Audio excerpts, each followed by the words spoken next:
Ibyakozwe n'intumwa igice cyaho cya mbere umurongo wa 8 haranditswe ngo icyakora muzahabwa imbaraga umwuka wera nabamanukira, kandi muzaba abagabo bo kumamya i Yerusalemu, i Yudaya n'i Samariya kugeza ku mpera y'isi.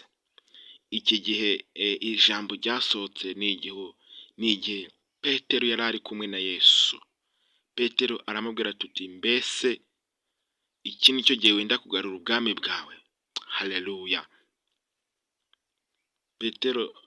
Yesu asubiza Petero aramubwira ati Petero, si ibyanyu kumenya iby'iminsi n'ibihe, icyakora muzahabwa imbaraga umwuka wera nabamanukira. Haleluya. Kandi muzaba abagabo bo kumamya uhereye none ukageza ku mpera y'isi. None rero muri iki gihe dukeneye umwuka wera uzatubashisha guhamya Kristo mu gihe cy'intambara.